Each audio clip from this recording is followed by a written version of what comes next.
ظالمو، تم نے میرے بیٹوں، بھائیوں، بھتیجوں کو خاک کو خون میں تڑپایا، چمن زہرا کے ایک ایک پھول کو کاٹ ڈالا، میرے تمام ساتھیوں کو شہید کر دیا، اور اب میرے خون کے پیاسے ہو۔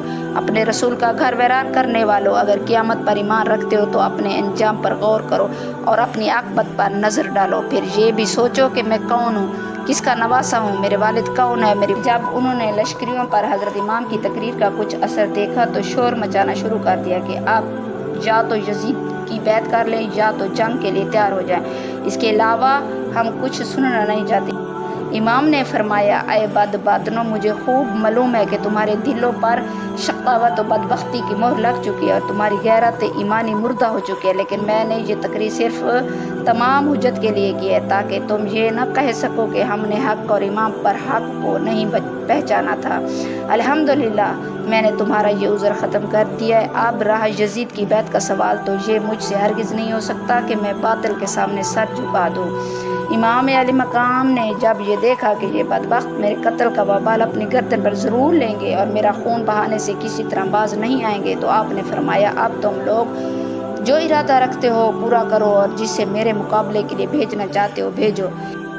ان میں سے ابن سعد نے سب سے پہلے تمیم کو حضرت امام سے جنگ کرنے کے لیے بھیجا، جو ملک شام کا نامی گرامی پہلوان تھا۔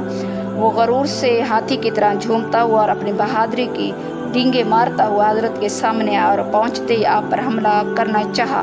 ابھی اس کا ہاتھ اٹھا ہی تھا کہ شیر خدا کے شیر نے ذوالفقار حیدری سے ایسا وار کیا کہ اس کا سر جسم سے اڑا دیا اور اس کے گھمنڈ کو خاک میں ملا دیا۔ پھر یزید ابتی بڑے غرور کے ساتھ آگے بڑھا اور چاہا کہ امام کے مقابل بہادری کا جوہر دکھا کر یزیدیوں کی جماعت میں اپنی شاباش حاصل کرے اور انعام و اکرام کا مستحق بنے۔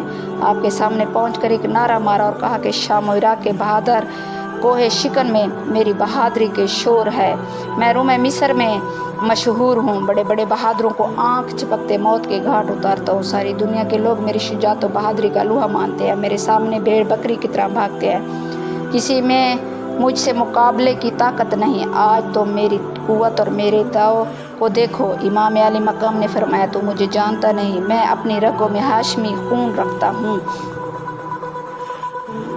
شامی جوان یہ سن کر آگ بگولا ہو گیا اور فوراً گھوڑا بڑھا کر آپ پر تلوار کا وار کر دیا۔ حضرت امام نے اس کے وار کو بیکار کر دیا اور پھر جھپٹ کر اس کی کمر پر ایسی تلوار ماری کہ وہ کھیرے کی طرح کٹ کر دو ٹکڑے ہو کر منہ کے بل زمین پر گر پڑا۔ بن سہیل یمنی اس منظر کو دیکھ کر غصے سے لال پیلا ہو گیا اور اب ابن سعد سے کہا، تم نے کن گواروں کو حسین کے مقابلے میں بھیج دیا جو دو ہاتھ بھی جم کر مقابلہ نہ کر سکے؟ میرے 4 بیٹوں میں سے کسی ایک کو بھیج دے، پھر دیکھ ابھی منٹوں میں حسین کا سر کاٹ کر لاتے ہیں۔ معاذ اللہ! ابن سعد نے اس کے بڑے بیٹے کو اشارہ کیا۔ وہ گھوڑا دوڑاتا ہوا امام علی مقام کے سامنے پہنچ گیا۔ آپ نے فرمایا، بہتر ہوتا کہ تیرا باپ مقابلے میں آتا تاکہ وہ تجھے خاک خون میں تڑپتا ہوا نہ دیکھتا۔ پھر آپ نے ذوالفقار حیدری سے ایک ہی وار میں آپ کا کام تمام کر کے جہنم میں پہنچا دیا۔ جب اپنے مشہور شاہ سوار بیٹے کو اس طرح ذلت کے ساتھ قتل ہوتا ہوا دیکھا تو غیظ و غضب کا پتلا بن کر دانت پیستے ہوئے گھوڑا دوڑا کر امام کے سامنے آیا اور پہنچتے ہی نیزے سے وار کیا۔ آپ نے اس کے نیزے کو قلم کر دیا۔ اس نے فوراً تلوار سنبھالی اور کہا، حسین دیکھنا، میں وہ شمشیر مارتا ہوں کہ اگر پہاڑ پر ماروں تو وہ سرما بن جائے۔ یہ کہتے ہوئے امام پر تلوار چلا دیا۔ آپ نے اس کے وار کو خالی کر دیا اور اس پر ذوالفقار کا ایسا بھرپور ہاتھ مارا کہ بدر کا سر کٹ کر گیند کی طرح دور جا گرا۔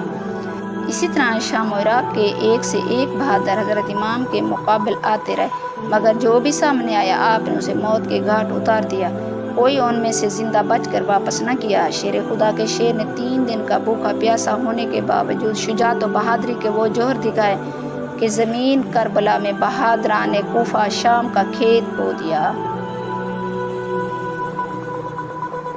ابن سعد کو جب اس طرح کی جنگ میں بھی کامیابی کی امید نظر نہ آئی تو اس نے حکم دیا کہ چاروں طرف سے تیروں کا مہ برسا دیا جائے، جب خوب زخمی ہو جائیں تب نیزوں سے حملہ کیا جائے۔ تیر اندازوں نے آپ کو چاروں طرف سے گھیر لیا اور بیک وقت ہزاروں تیر کمانوں سے چھوٹنے لگے، تیروں کی بارش شروع ہو گئی۔ گھوڑا اس قدر زخمی ہو گیا کہ اس میں کام کرنے کی طاقت نہ رہی۔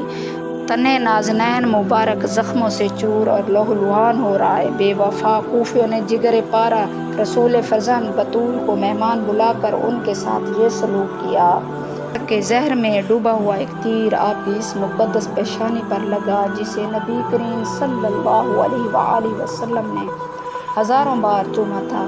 تیر لگتے ہی چہرہ انور مبارک خون کا دھارا بہہ نکلا۔ اب ظالموں نے نیزوں سے حملہ کیا۔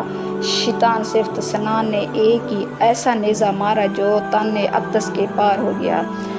تیر اور نیزہ شمشیر کے 72 زخم کھانے کے بعد آپ سجدے میں گرے اور اللہ تعالیٰ کا شکر ادا کرتے ہوئے وصال بحق ہو گئے۔ 56 سال 5 ماہ 5 دن کی عمر مبارک میں جمعے کے دن محرم کی 10ویں تاریخ 61 بمطابق 680 کو امام علی مقام نے اس دار فانی سے رحلت فرمائی۔ انا للہ و انا الیہ راجعون۔